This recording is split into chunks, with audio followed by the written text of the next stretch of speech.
انسان کی آدم ذات چلے اس کے پہلے شیطان بن گیا تھا، اور اس کا کام یہ تھا کہ لوگوں کو خدا کی راہ سے ہٹانا۔ تو اس چیز سے یہ ظاہر ہے کہ ہر اچھی چیز کے سامنے کچھ خراب ہوگی، ہر اچھی چیز کے سامنے کچھ نہ کچھ خراب چیز ہوگی، ہر نیکی کے سامنے بدی ہے، نہیں بلیک کافی،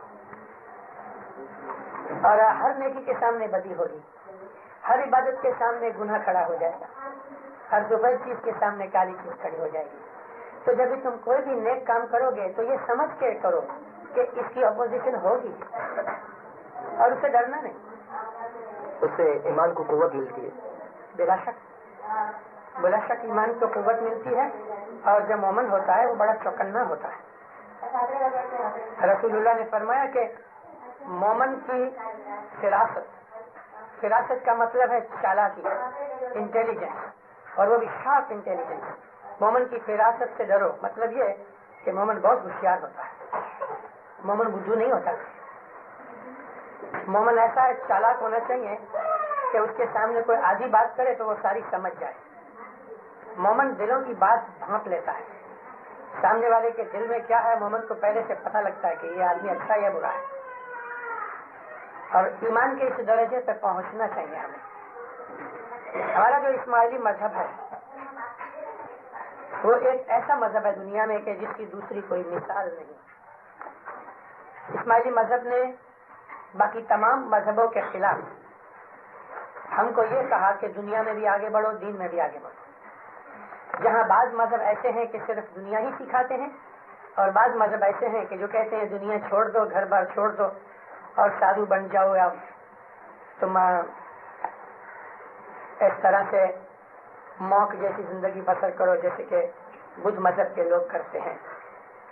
مگر ہمارے مذہب میں یہ چیز نہیں، ہمارا مذہب یہ کہتا ہے دنیا میں بھی اچھے بنو، دین میں بھی اچھے بنو۔ اور اسی لیے اللہ نے فرمایا کہ جو میرے ہیں میں ان کو 2 باغ دیتا ہوں۔ ابھی 2 باغوں کا مطلب کیا؟ وہ 2 باغ کہاں ملیں گے؟ ایک باغ یہاں ملے گا اس دنیا میں، باغ کا مطلب جنت، اور ایک جنت ہم کو مرنے کے بعد ملے گی۔ تو اس دنیا میں بھی مومن ہے وہ جنت میں رہتا ہے۔ تو جنت کو خدا نے کس طرح سے بتایا؟ ٹھنڈی ہوا چلتی ہے، ٹھنڈے پانی کی نہریں ہیں، پھول پھل ہیں، جنت میں گناہ ہوتا نہیں۔ تو جنت کی جتنی بھی ڈسکرپشن اللہ نے بیان کی ہے وہ سب ایلیگری ہے، یعنی ٹھنڈی ہوا سے مطلب یہ ہے کہ اس آدمی کے دل میں غم نہیں ہوتا۔ ٹھنڈے پانی کے چشمے یہ ہے کہ اس کی جو روزی ہوتی ہے وہ سکھ چین کی روزی کھاتا ہے۔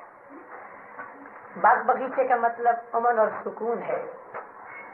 پھل پھول وغیرہ کا مطلب ہے کہ وہ مذہب کی جو بھید کی چیزیں ہیں، ایسس جو ہے وہ لیتا ہے، وہ ہر چیز میں سے ایسس نکالتا ہے، حقیقت کو سمجھتا ہے، اور اس کے بیوی بچے بھی وہاں خوشی آباد ہوتے ہیں۔ یہ جنت ہے۔ محض پیسہ، اعلیٰ شان مکان، موٹریں، بنگلے، یہ جو دنیا کی عام طور پہ ہم حالت دیکھتے ہیں حکومت والوں کی یا مالداروں کی، اس چیز سے مراد خدا کی جنت نہیں ہے۔ پھر اللہ نے فرمایا کہ وہاں جنت میں گناہ نہیں ہوتا ہے۔ تو جو عابد لوگ ہیں، جو سچ مچ خدا کے حقیقی مومن ہیں، وہ گناہ کرتے ہی نہیں۔ یعنی میرا مطلب یہ ہے کہ وہ گناہ نہیں کرتے، ہو جاتے ہیں مگر کرتے نہیں۔ انسان ہے، اس سے جو بھول ہوتی ہے تو وہ ارادتاً نہیں ہوتی، ارادہ کر کے مومن کبھی گناہ نہیں کرتا۔ تو یہ جنت کی نشانی ہے۔ ہم انسان ہیں، گناہ ہو جاتے ہیں، تو اس کے لیے جس طرح سے کھانا کھاؤ تو ہاتھ خراب ہو جاتے ہیں پھر دھونے پڑتے ہیں، باہر جاؤ تو مٹی پاؤں میں لگ جاتی ہے، دھونا پڑتا ہے۔ تو گناہ ہے وہ بھی آلودگی ہے، ڈرٹ ہے۔ عربی زبان کے اندر گناہ کا لفظ ہے ذنب، اور ذنب کا مطلب گندا پن، گندگی۔ تو جو کچھ بھی ایسی بدیاں برائیاں ہیں، انسان اجانے حساب سے جو مسٹیکس ہو جاتی ہیں، تو جس طرح ہم دنیا میں کوئی ہاتھ پاؤں کو گندگی لگے تو پانی صاف کرنے کے لیے ہے، تو مولا نے ہمارے لیے چھانٹے رکھے،